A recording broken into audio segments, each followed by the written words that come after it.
Le moteur est incroyable. Incroyable. Jusqu'à 5-6 000, tu as du couple, mais c'est tranquille quoi, hein. Et de, on va dire de 7 000 à 11 000 tours, oh, il te guingasse quoi. Le moteur il est vraiment vraiment agressif, hein.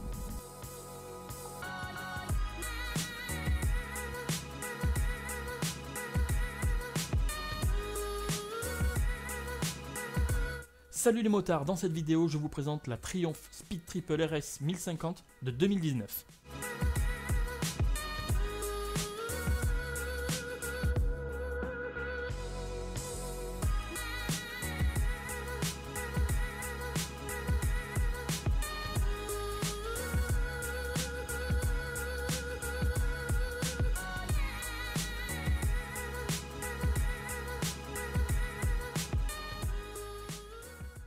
Pour son moteur, elle a un 3 cylindres en ligne de 1050 cm3 qui fait 150 chevaux et développe un couple de 11,9 m/kg à 7150 tours minute.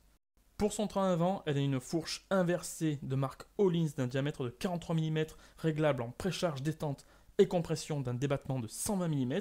Et pour le freinage, elle a deux disques flottants de 320 mm de diamètre, freinés par un étrier monobloc 4 pistons Brembo à fixation radiale.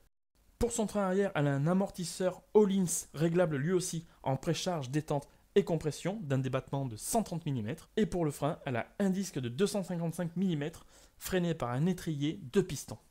Cette belle anglaise pèse à sec 189 kg, possède un réservoir de 15,5 litres, une hauteur de selle de 825 mm et son cadre est en aluminium. Hop.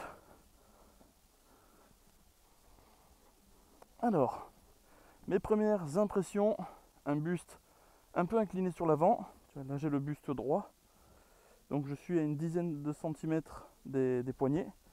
Hop, donc il faut aller s'incliner un petit peu sur l'avant pour aller chercher les poignets. Sinon je me sens vraiment bien reposé sur les bras. Je me sens pas étendu, je me sens vraiment reposé quoi, tranquillement. Les jambes, il faudrait pas que la selle soit plus haute. J'ai des jambes de 86 cm quand même, bon, pour 1m72, pour ceux que ça intéresse. Et mes pieds sont à plat de chaque côté. Mais vraiment pas plus, hein. Les jambes sont tendues.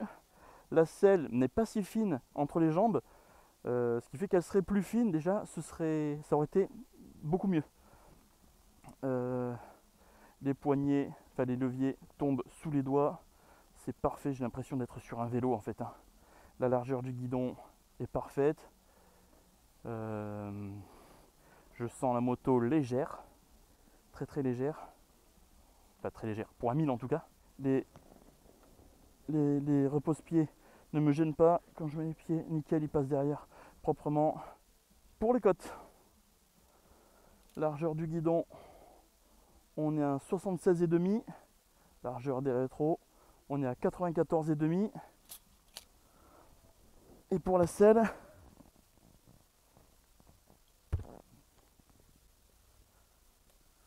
on est grossièrement à 22 cm.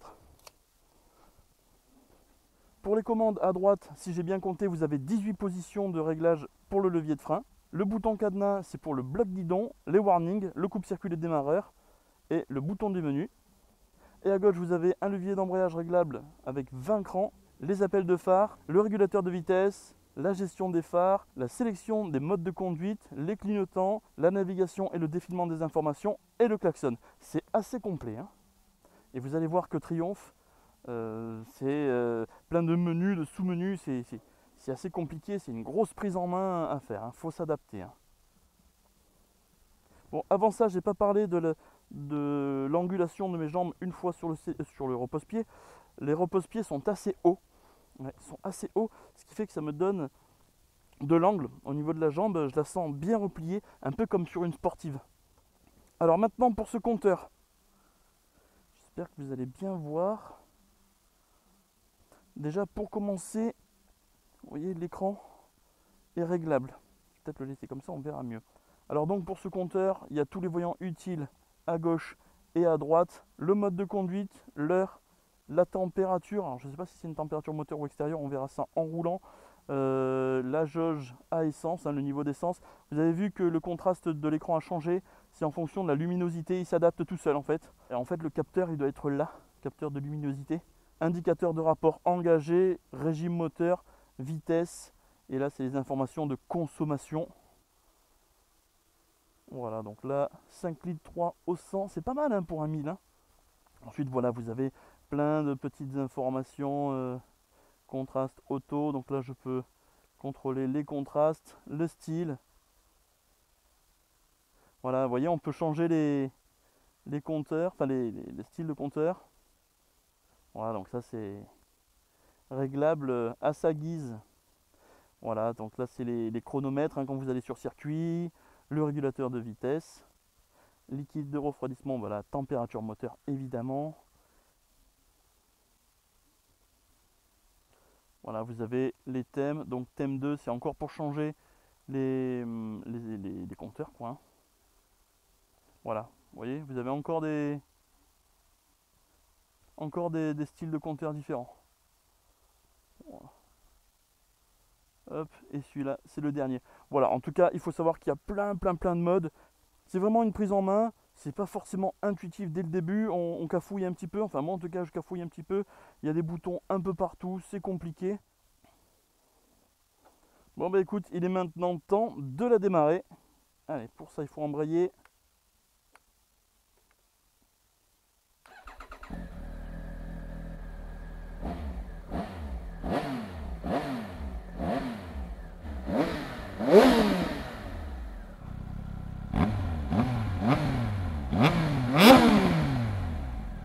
Oh, aïe, aïe. Mais quelle mélodie. Allez, c'est parti, première vitesse. Hop. Un claque certain. Oh, l'embrayage, il est en prise directe. Allez, première sensation, voyons ça. Alors, je dis première sensation, mais en fait, je triche parce que je l'ai déjà essayé il y a 2 jours.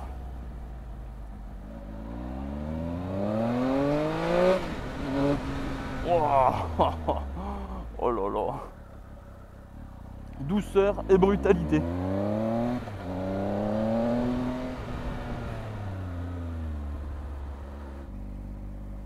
2000 tours en 3e. Ça repart. Ça vibre un peu quand même. Mais le moteur, je sens bien que je suis sur un gros moteur. Par contre, en poids, j'ai l'impression d'être sur un 800 quoi. Oh là là, pour un 1000, c'est light. Hein. Le moteur est à la fois souple et puncher quoi. Hein. Ce qui me vient comme première sensation en fait, c'est simplicité. Tu prends la moto et elle se conduit facilement. Les commandes, comme je disais, tombent facilement sous les doigts. La moto est légère en maniabilité. C'est simple quoi. En fait, quand je l'ai essayé il y a 2 jours, cette moto, c'était avec mon pote John, avec qui je fais quelques essais. Pas Bastien, John, quelqu'un d'autre. Et il a essayé la 765R. Et moi j'ai pris la 1050. Et donc on a quand même interverti. Ce qui fait que j'ai ressenti quelque chose en changeant de moto que je n'aurais pas senti en essai seul comme ça. Notamment l'inertie en virage. Parce que cette moto, il faut vraiment la placer. Et une fois qu'elle est placée, elle est stable, ferme et elle bronche pas quoi.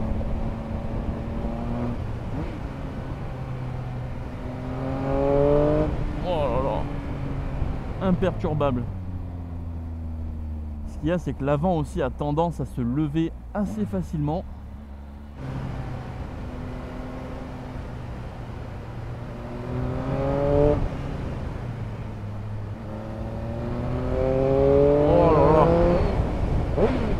Comme elle te met en confiance, c'est incroyable. Là les pneus sont froids, je vais pas trop la chatouiller. Mais waouh, l'avant ne pense qu'à se lever.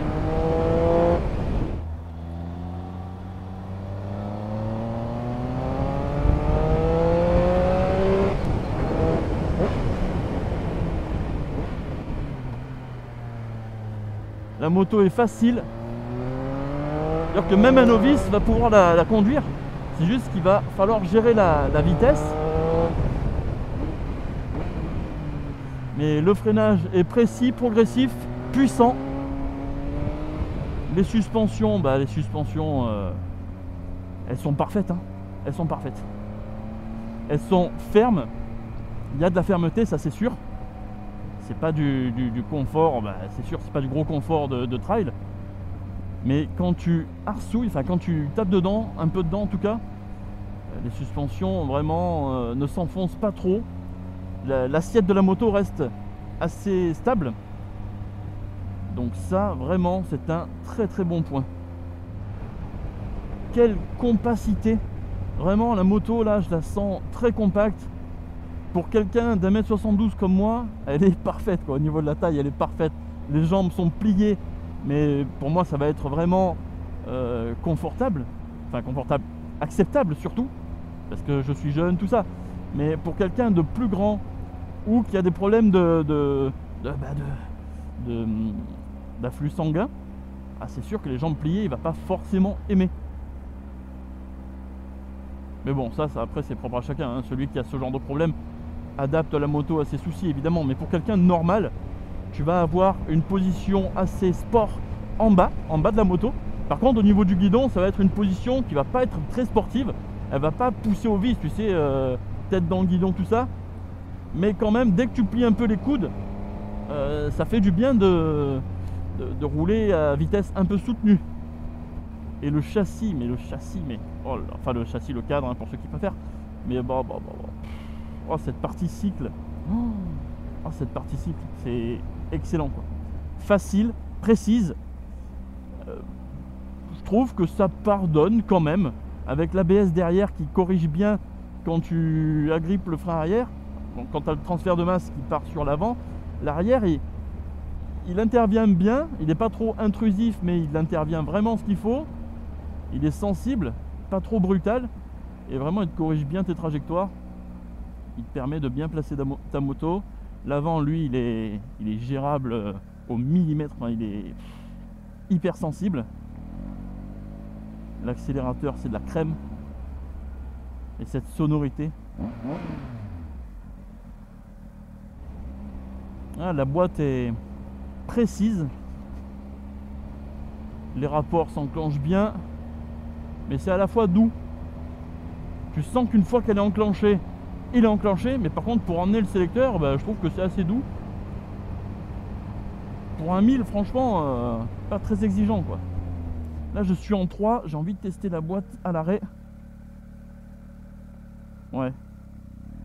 Voilà, comme un peu toutes les motos. Ça cherche un petit peu quand tu es à l'arrêt en 3. Petit accèle. Oh là là.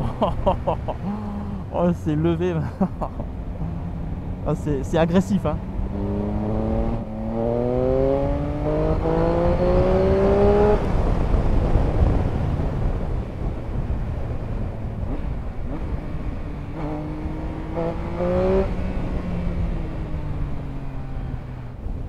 Ce qu'il y a de bien avec cette cylindrée et cette motorisation en 3 cylindres, c'est que tu as du couple partout. Tu vois, c'est pas comme un 4 cylindres ou à 3-4 000, tu vas vraiment avoir quelque chose de mou. Là, je suis à 4000. Tu vois, ça repart très correctement. Très très correctement. Tu as du couple un peu partout. Bon, forcément, si tu veux arsouiller, il va falloir que tu tapes un peu plus dans les régimes pour avoir la puissance max. Mais sinon, tu as du couple. Là, je suis à 3.5. Voilà, elle était à 6000 là. De 3.5, je passais à 6000 en 2 secondes. Donc ça reste très accessible au niveau de la puissance et du couple surtout. Donc un moteur assez indulgent. Ça va vibrer vraiment dans les très bas régimes. Mais sinon, il n'y a pas de souci. Hop, et voilà. J'aime bien quand les gars ils se croient tranquilles, tout seuls sur la route. Un peu comme Fabike. Non, je déconne. Non, mais c'est vrai que là, tu vois, bon. Mec me coupe pas la route, j'aurais pu freiner, mais juste pour lui montrer qu'il aurait pu faire plus vite, je l'ai doublé comme un con. Oui, effectivement, je suis un con. Mais ça m'arrive souvent, ça. Hein. C'est un symptôme. Bon. Je prends des cachets pour ça. Hein. Je déconne. Hein. Oui, c'est vrai, c'est pas très marrant. Ouais. Non, je suis d'accord. C'est pas marrant. Bon, en 6ème, ça donne quoi? Je suis à 3000 en 6ème. Ah, tu vois, je suis passé de 80 à 100 km/h en l'espace de 1 seconde, 2 secondes. Là, je suis à quoi? Allez, on va vraiment tester le régime. Minimum, on est à 2005.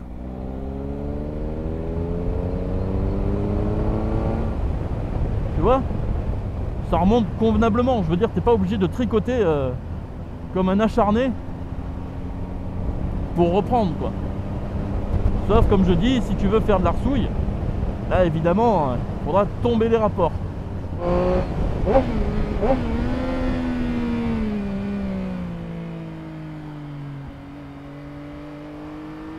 Elle est posée, elle est stable, et là, progressivement... Aïe aïe aïe.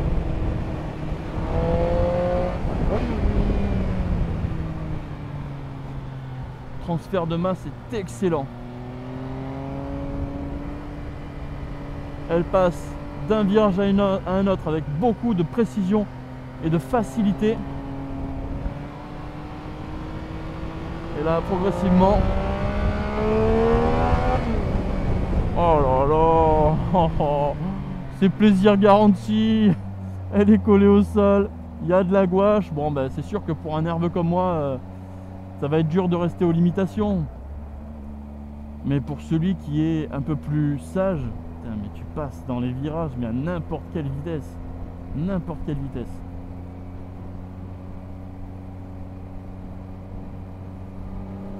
Et surtout, ce qu'il y a, c'est que tu veux balader, tu peux, quoi. C'est ça l'important. Là, je suis à quoi? 90. Patient. Hop. Juste, j'incline. Là, je suis resté à la même vitesse. Là, le virage se referme.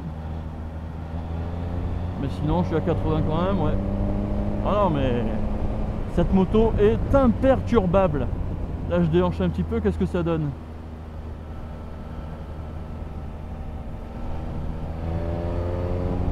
Ouais, tu passes à des vitesses correctes. En fait, sur les si tu veux rester à la limitation, tu touches même plus ton accélérateur, quoi.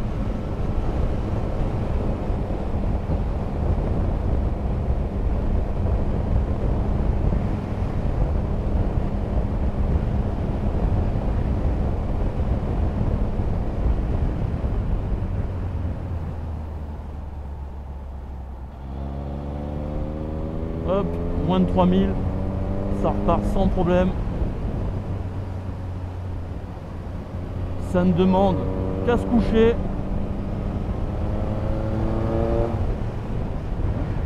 Et la sonorité est juste excellente.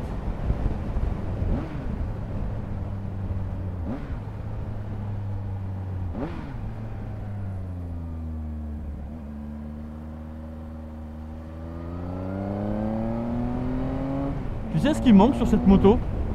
Un shifter. Ah, il manque le shifter, c'est incroyable.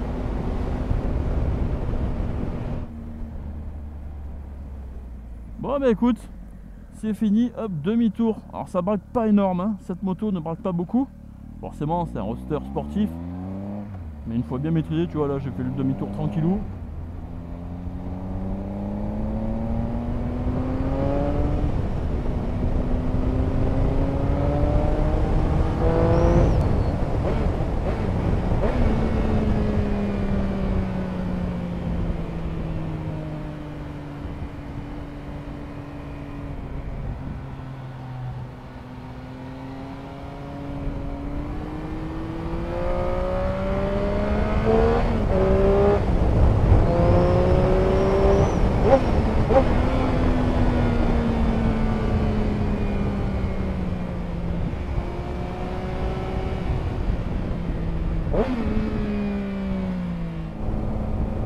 Pour faire un petit récap, suspension un peu ferme, mais châssis très précis, très précis.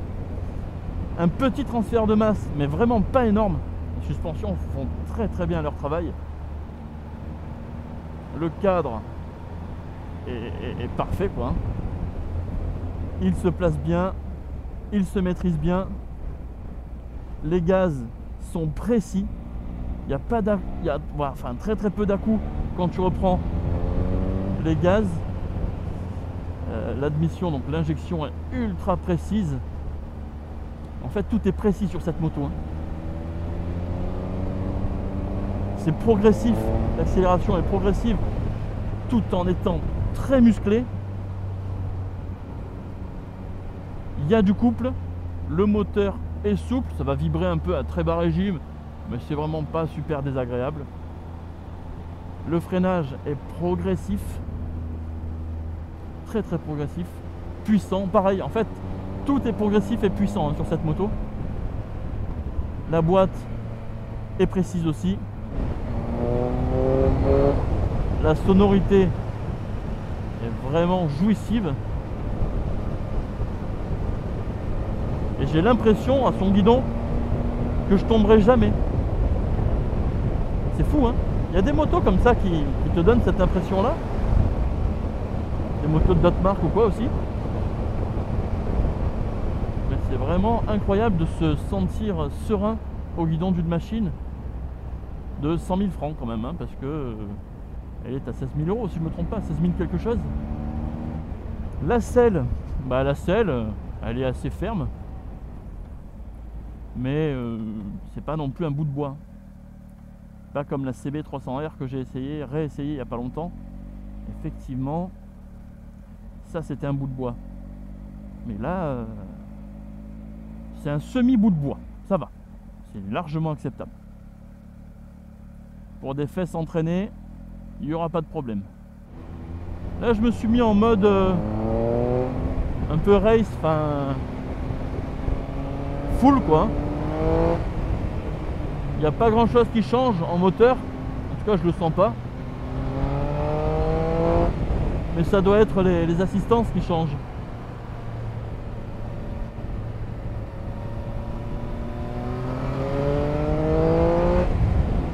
Aïe aïe aïe. Elle te propulse. C'est incroyable. Ah, la propulsion qu'il y a, progressivité et propulsion à la fois. Oh, de sentir ça vraiment, c'est ouf quoi. C'est ouf quoi. Je veux dire, oui, c'est comme tous les moteurs puissants. Vous allez me dire, non, non, non. C'est encore une autre sensation. C'est couple et puissance à la fois. Voilà, c'est dans les très gros moteurs, effectivement.